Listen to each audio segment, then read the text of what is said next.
नमस्कार दोस्तों, आपको हमारे चैनल एनालिसिस साइंस में स्वागत किया जाता है। अगर आप हमारे चैनल पर पहली बार हैं तो चैनल को सब्सक्राइब करें, वीडियो को लाइक शेयर और कमेंट जरूर करें। चलिए वीडियो को शुरू करते हैं। हमने यहाँ पर जो है बीए, बीएससी या बीकॉम जो यहाँ पर फर्स्ट सेमेस्टर में या जो है कॉमन यहाँ पर पेपर होता है फूड न्यूट्रिशन एंड हाइजीन का, तो हमने यहाँ पर जो है लेक्चर शुरू किया था। ऑलरेडी हमने यहाँ पर दो लेक्चर अपलोड कर दिया है। आज हमारा तीसरा है, वो भी यूनिट सेकेंड से। हमने यूनिट फर्स्ट के बारे में टोटल 20 क्वेश्चन बताया था, जिनमें से जो मोस्ट इंपॉर्टेंट क्वेश्चन थे और साथ ही साथ उसमें से जो नोट में थे उसके बारे में भी डिस्कस किया था। आज हम यहाँ पर जो है यूनिट सेकेंड से पढ़ेंगे। यूनिट सेकेंड का हमने ऑलरेडी जो है यहाँ पर 20 क्वेश्चन लगा दिया था। आज हम यहाँ से 20 क्वेश्चन उसके आगे से लगाएंगे यहाँ पर। तो चलिए वीडियो को शुरू करते हैं। देखिए यहाँ पर फूड न्यूट्रिशन एंड हाइजीन, भोजन पोषण एवं स्वच्छता, या जो है सभी में कॉमन सब्जेक्ट हो जाता है, वो भी नई शिक्षा नीति के अनुसार। या बीए, बीएससी, बीकॉम सभी में यहाँ जो है पेपर इसका आता है। तो इसके लिए जो है यहाँ पर मोस्ट इंपॉर्टेंट जो पेपर में कई बार आ चुके हैं उन्हीं को डिस्कस करेंगे। तो चलिए वीडियो को अब शुरू करते हैं। देखिए आज हम यहाँ पर जो है वसा और प्रोटीन के बारे में पढ़ेंगे। तो देखिए यहाँ पर यूनिट फर्स्ट नहीं, यहाँ पर ये यूनिट सेकंड होगा। यूनिट सेकंड में यहाँ पर हमने यूनिट फर्स्ट के बारे में ऑलरेडी पढ़ चुका है। अब यहाँ से आज हम यूनिट सेकंड में पढ़ेंगे वसा और प्रोटीन। वसा और प्रोटीन से यहाँ पर जो है बहुत सारे क्वेश्चन आते हैं। लगभग यहाँ पर आपको 10 या 12 क्वेश्चन जो हैं आते हैं। इसके बारे में हम यहाँ पर डिस्कस करेंगे। तो चलिए यहाँ से हम शुरू करते हैं। सबसे पहला यहाँ से देखिए वसा के बारे में पढ़ेंगे। अब यहाँ से ऑलरेडी हमने 20 क्वेश्चन पढ़ लिया था, उसके आगे आज हम पढ़ेंगे। देखिए यहाँ पर 21वां क्वेश्चन है कि वसा निम्न से किसका मिश्रण होता है। वसा जो है निम्न से किसका मिश्रण होता है। यहाँ पर जो है ऑप्शन दिया गया है। ऑप्शन ए चर्बीदार अम्ल, ऑप्शन बी है यहाँ पर जो है ग्लिसरीन, ऑप्शन सी है कार्बोहाइड्रेट और ऑप्शन डी है ए और बी दोनों। तो वसा निम्न से यहाँ पर किसका मिश्रण होता है। तो यहाँ पर वसा जो है वह चर्बीदार अम्ल और ग्लिसरीन दोनों का यहाँ मिश्रण होता है। तो यहाँ से इसका सही आंसर हो जाएगा ऑप्शन नंबर डी, ए और बी दोनों। तो यहाँ पर जो है इसका सही आंसर हो जाएगा डी। चलिए यहाँ से हम 22वां क्वेश्चन पढ़ते हैं। देखिए 22वां क्वेश्चन है यहाँ पर वसा की रचना में कौन सा रासायनिक तत्व शामिल है। यहाँ पर वसा की रचना में कौन सा रासायनिक तत्व शामिल है। यहाँ पर पहला ऑप्शन दिया गया है ऑक्सीजन, दूसरा है यहाँ पर हाइड्रोजन, तीसरा है यहाँ पर कार्बोज और चौथा दिया गया है सभी। तो वसा की रचना में यहाँ पर कौन सा रासायनिक तत्व शामिल है। तो इसका सही आंसर हो जाएगा यहाँ पर ऑक्सीजन भी शामिल है, हाइड्रोजन भी शामिल है और कार्बोज अर्थात यह सभी शामिल हैं। इसलिए यहाँ इसका आंसर नंबर डी इसका सही आंसर हो जाएगा। तो चलिए इसमें से कुछ नोट पढ़ लेते हैं वसा के बारे में। देखिए यहाँ पर कई बार क्वेश्चन पूछा गया है कि 1 ग्राम कार्बोज में कितने कैलोरी देता है। 1 ग्राम कार्बोज है कितना कैलोरी देता है। तो यहाँ पर ऑप्शन में कई बार 1 कैलोरी, 2 कैलोरी और 3 और 4 कैलोरी आ जाता है ऑप्शन में। तो इसका सही आंसर जो है यहाँ पर 4 कैलोरी होगा। 1 ग्राम कार्बोज जो है वह कितना कैलोरी देता है, तो 4 कैलोरी देता है। सिमिलरली यही क्वेश्चन वसा में भी पूछा जाता है कि 1 ग्राम वसा में जो है कितना कैलोरी देता है। तो 1 ग्राम वसा जो है यहाँ पर जो है 9 कैलोरी देता है। यहाँ पर जो 1 ग्राम वसा होती है वह 9 कैलोरी देता है। अब यहाँ से आगे क्वेश्चन एक और इसमें से नोट कि वसा जो है कितने तापक्रम पर, यहाँ पर यह तापक्रम है, वसा कितने तापक्रम पर यहाँ पर ठोस रहता है। तो यह क्वेश्चन जो है मोस्ट इम्पॉर्टेंट है। जो है वसा कितने तापक्रम पर यहाँ पर ठोस रहता है। तो यह 20 डिग्री सेल्सियस पर जो वसा होता है वह 20 डिग्री सेल्सियस तापक्रम पर वह ठोस में रहता है। तो चलिए यहाँ से अब 23वां क्वेश्चन पढ़ते हैं। देखिए 23वां क्वेश्चन दिया गया है कि वसा की रचना में कौन कौन सा रासायनिक तत्व शामिल है। वसा की रचना में यहाँ पर कौन कौन सा रासायनिक तत्व शामिल है। पहला ऑप्शन यहाँ पर दिया गया है वसा अम्ल है, दूसरा वसा तेल है, तीसरा ऑप्शन है यहाँ पर फास्फोलिपिड या स्टीरॉल है, तो चौथा ऑप्शन दिया गया है उक्त सभी। तो वसा की रचना में यहाँ पर कौन कौन सा रासायनिक तत्व शामिल है। तो यहाँ पर जो है इसका सही आंसर हो जाएगा यहाँ पर उक्त सभी, या सभी इसमें शामिल होते हैं। वसा अम्ल और वसा तेल और फास्फोलिपिड और स्टीरॉल या सभी शामिल होते हैं। इसके लिए सही आंसर हो जाएगा उपयुक्त सभी अर्थात उक्त सभी। अब यहाँ से देखिए क्वेश्चन और वसा के बारे में नोट में है कि वसा की कमी से यहाँ पर कौन सा रोग होता है। या मोस्ट इम्पॉर्टेंट है, कई बार पूछा जा चुका है कि वसा की कमी से कौन सा रोग हो जाता है। यहाँ पर वसा की कमी से कौन सा रोग होता है। तो यहाँ पर इसका जो है इसका आंसर है फाइनोडार्मा। यहाँ पर जो है फाइनोडार्मा, जो वसा की कमी से यहाँ पर फाइनोडार्मा नामक रोग उत्पन्न होता है। तो यहीं जो है इसका सही आंसर होगा, या ऑप्शन में कई बार आ चुका है। यहाँ पर चलिए 24वां क्वेश्चन पढ़ते हैं। 24वां क्वेश्चन है यहाँ पर ब्यूटायरिक अम्ल किस वसा पदार्थ में पाया जाता है। यहाँ पर जो है ब्यूटायरिक अम्ल जो है किस वसा पदार्थ में पाया जाता है। पहला ऑप्शन यहाँ पर दिया गया है दही, दूसरा यहाँ पर है मक्खन, तीसरा है रिफाइंड तेल और चौथा आप यहाँ पर दिया गया है ऑप्शन वनस्पति घी। यहाँ पर जो ब्यूटायरिक अम्ल होता है किस वसा पदार्थ में पाया जाता है, तो यहाँ पर जो है इसका सही आंसर हो जाएगा यहाँ पर मक्खन या मक्खन में पाया जाता है। ब्यूटायरिक अम्ल जो है यहाँ पर किस वसा पदार्थ में पाया जाता है, तो मक्खन में पाया जाता है। इसका सही आंसर यहाँ पर ऑप्शन नंबर बी है। अब यहाँ से 25वां क्वेश्चन है, देखिए ट्राइग्लिसराइड निम्न से किसका रासायनिक नाम है। यहाँ पर ट्राइग्लिसराइड निम्न से किसका रासायनिक नाम है। पहला ऑप्शन है यहाँ पर वसा का, दूसरा यहाँ पर पेट्रोल का, तीसरा है यहाँ पर पाम ऑयल का, चौथा ऑप्शन है यहाँ पर गरी तेल का। जो ट्राइग्लिसराइड है यहाँ पर किसका रासायनिक नाम है, तो ट्राइग्लिसराइड यहाँ पर जो है इसका ऑप्शन हो जाएगा वसा।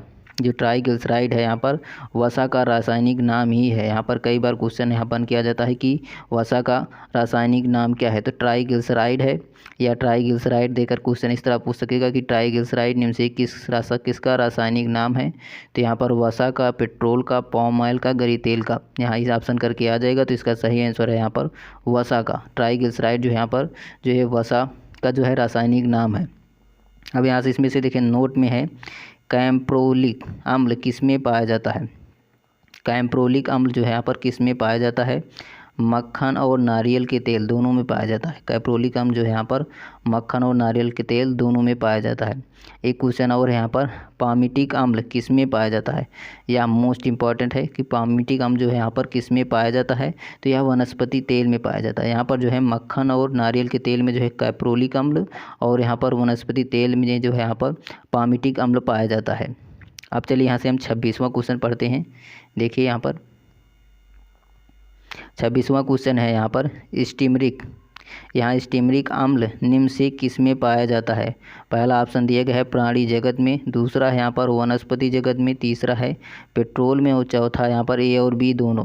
जो यहाँ पर स्टीमरिक जो अम्ल है यहाँ पर निम्न से किस में पाया जाता है, तो इसका सही आंसर है यहाँ पर स्टीमरिक अम्ल जो है यहाँ पर ए और बी प्राणी जगत में भी पाया जाता है और वनस्पति तेल में, अर्थात इसका सही आंसर है ऑप्शन नंबर डी, यह दोनों में पाया जाता है। चलिए यहाँ पर हम 27वां क्वेश्चन पढ़ते हैं।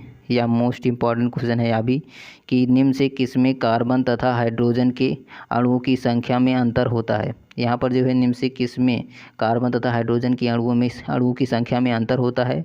पहला यहाँ पर दिया गया है स्टीयरिक अम्ल, दूसरा यहाँ पर दिया गया असंतृप्त वसीय अम्ल है, तीसरा ऑप्शन है यहाँ पर कैप्रिलिक अम्ल, चौथा यहाँ पर दिया गया है यहाँ पर ऑप्शन नंबर डी यहाँ पर पामिटिक अम्ल। तो यहाँ पर जिनसे किसमें कार्बन तथा हाइड्रोजन के अणुओं की संख्या में अंतर होता है, तो यह ऑप्शन नंबर बी है यहाँ पर असंतृप्त वसीय अम्ल में, या इसका ऑप्शन नंबर बी सही है, असंतृप्त वसीय अम्ल।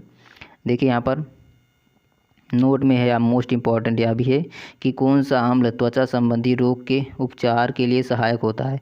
यहाँ पर है कौन सा अम्ल जो है त्वचा संबंधी रोग के उपचार के लिए सहायक होता है, तो लियोनिक अम्ल जो है यहाँ पर त्वचा संबंधी रोग में यहाँ पर लियोनिक अम्ल जो है यहाँ पर उपयोग के लिए उपचार के लिए जो है यहाँ पर सहायक होता है, यह मोस्ट इम्पॉर्टेंट है। चलिए यहाँ से हम 28वां क्वेश्चन पढ़ते हैं। देखिए यहाँ पर भोजन में पौष्टिकता के आधार पर लिपिड को 3 वर्गों में विभाजित किया गया है, इनमें से कौन कौन उसमें शामिल नहीं है। यहाँ पर है भोजन में पौष्टिकता के आधार पर लिपिड को 3 वर्गों में विभाजित किया गया है और इनमें से कौन उसमें शामिल नहीं है, यही बताना है। तो यहाँ पर देखिए ऑप्शन दिया गया है सरल लिपिड, व्युत्पादित उद्धृत लिपिड और यहाँ पर तीसरा ऑप्शन है यौगिक या संयुक्त लिपिड और चौथा है यहाँ पर विनिष्ट लिपिड। यहाँ पर तो इसका सही आंसर यहाँ पर हो जाएगा भोजन में पौष्टिकता के आधार पर लिपिड को 3 वर्गों में विभाजित किया गया है और इनमें से कौन उसमें शामिल नहीं है। तो यहाँ पर जो है ऑप्शन नंबर इसका डी है विनिष्ट लिपिड, यह शामिल नहीं है। यह क्वेश्चन भी आता है कि भोजन पौष्टिकता के आधार पर यहाँ कितने वर्गों में बांटा गया है, तो 3 वर्गों में। कई बार यह नाम भी पूछ देता है और इसमें सिर्फ पूछा गया था कौन शामिल नहीं है। तो यहाँ पर पौष्टिकता के आधार पर लिपिड, सरल लिपिड भी यहाँ पर जो है शामिल है, व्युत्पादित उद्धृत लिपिड भी शामिल है और यौगिक या संयुक्त लिपिड यह भी शामिल है। इसमें सिर्फ जो है ऑप्शन नंबर डी यह शामिल नहीं है। यही क्वेश्चन पूछ रहा था कौन शामिल नहीं है, विनिष्ट लिपिड जो यहाँ पर शामिल नहीं है। अब यहाँ से देखिए नोट में है इसमें का, वसी अम्लों में मोनोहाइड्रिक तथा डाईहाइड्रिक को के किसके साथ मिलाने से मोम बनता है। या क्वेश्चन मोस्ट इंपॉर्टेंट है कि वसी अम्लों में मोनोहाइड्रिक तथा डाईहाइड्रिक के किसके साथ मिलाने से यह मोम बनता है। तो इसका जो है यहाँ पर सही आंसर है अल्कोहल के साथ जो है यहाँ पर मिलाने पर यह मोम बन जाता है, जो है मोस्ट इम्पॉर्टेंट है। यहाँ पर जो है किसके साथ मिलाने पर यह मोम बनता है, तो एल्कोहल के साथ। जो यहाँ पर वसी अम्लों में यदि मोनोहाइड्रिक डाईहाइड्रिक को यदि एल्कोहल के साथ मिला दिया जाए तो वह मोम बन जाता है। अब यहाँ से देखिए 29वां क्वेश्चन पढ़ते हैं। निम्न से कौन वसा के कार्य हैं। यहाँ पर निम्न से कौन वसा के कार्य हैं। पहला ऑप्शन दिया गया है ऊर्जा प्रदान करना, दूसरा है शरीर में ऊर्जा का संग्रह करना, तीसरा है शरीर के कोमल अंगों की सुरक्षा प्रदान करना, और ऑप्शन नंबर डी है उक्त सभी। निम्न से यहाँ पर वसा के कार्य कौन कौन से हैं। तो यहाँ पर जो है इसका सही आंसर है या सभी है। यहाँ पर 29 का यहाँ पर डी ऑप्शन सही है।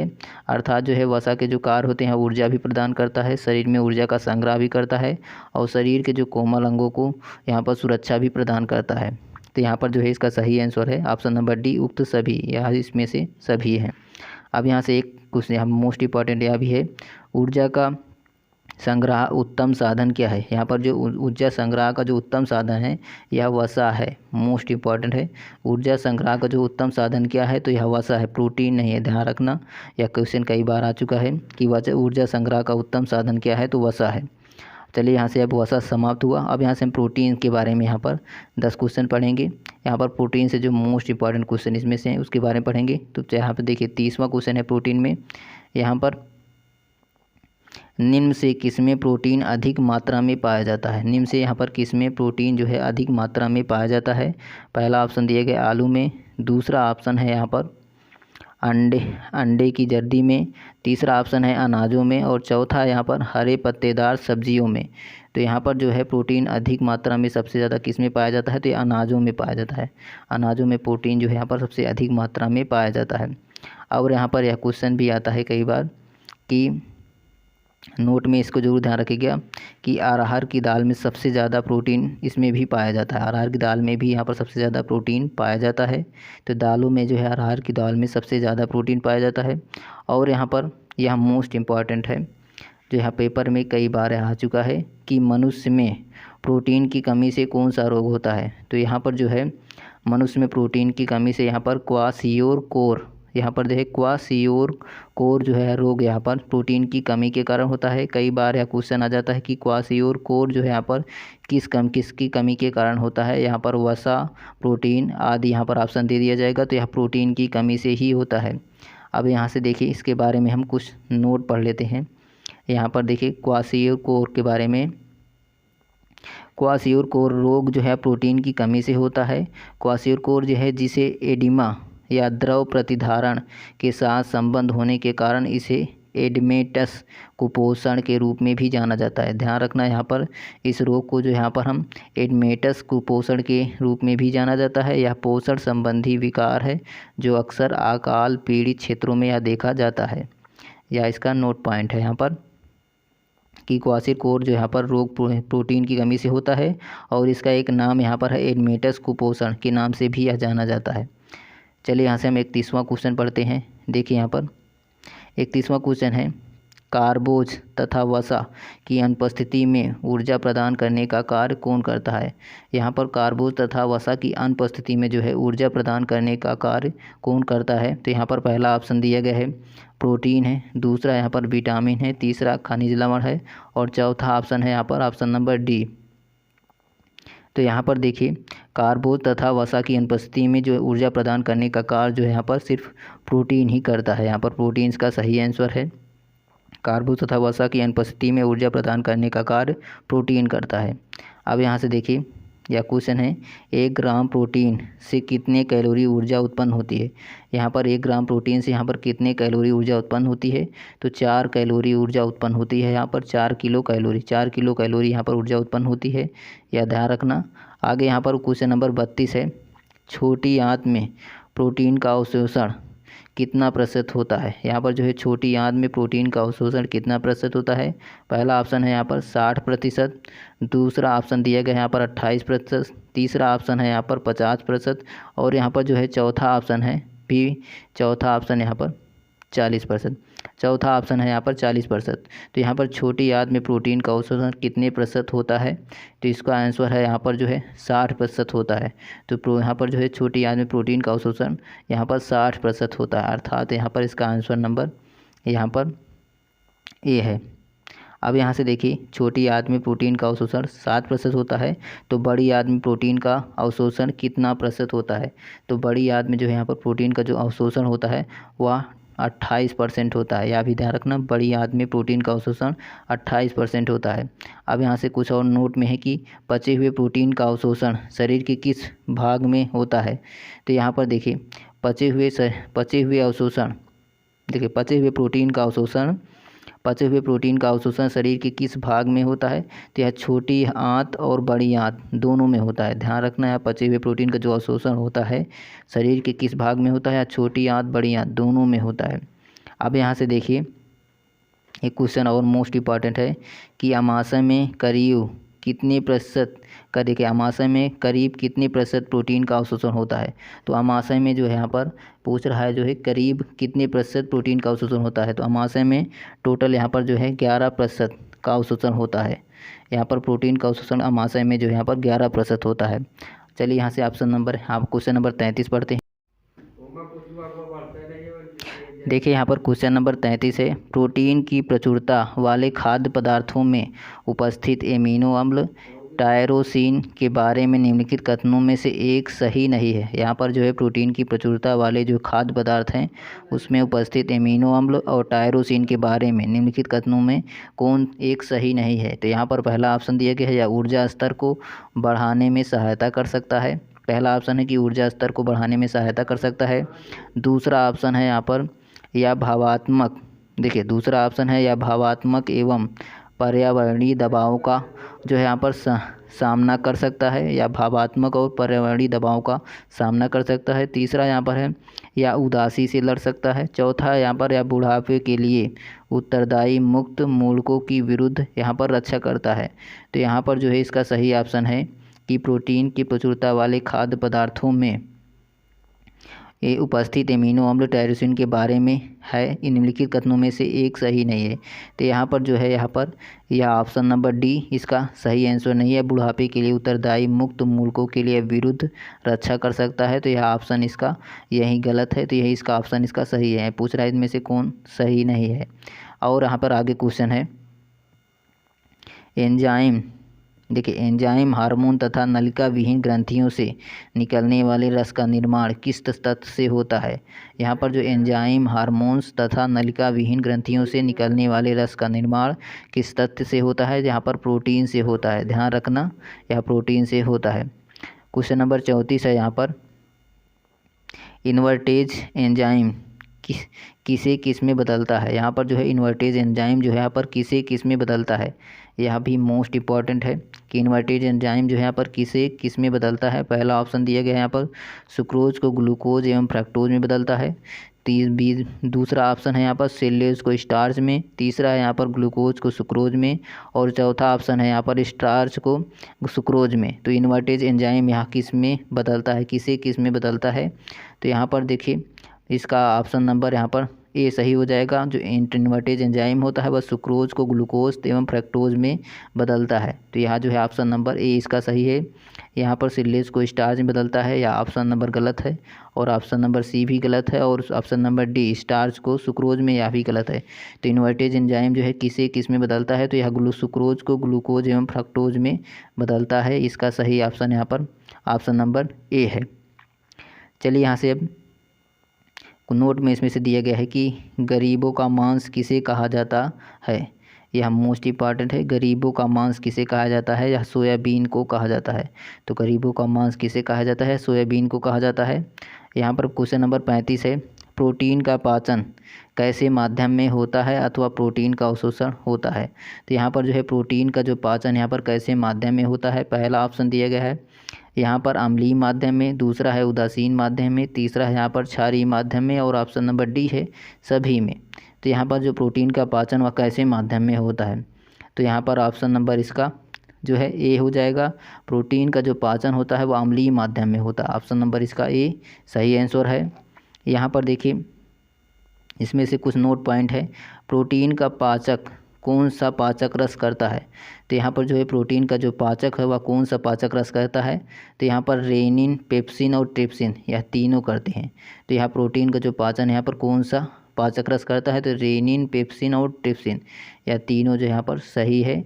इसका जो यहाँ पर तीनों इसका पाचक रस करता है। यहाँ पर इन्हें तीनों जो है यहाँ पर इसका पाचक रस करते हैं। तो चलिए यहाँ से हम क्वेश्चन नंबर 36 पढ़ते हैं। प्रोटीन की लघुत्तम इकाई क्या है, या मोस्ट इंपॉर्टेंट है। प्रोटीन की लघुत्तम इकाई क्या है, कार्बन है पहला ऑप्शन, दूसरा यहाँ पर हाइड्रोजन है, तीसरा यहाँ पर ऑप्शन दिए गए हैं नाइट्रोजन है, चौथा यहाँ पर एमिनो अम्ल है।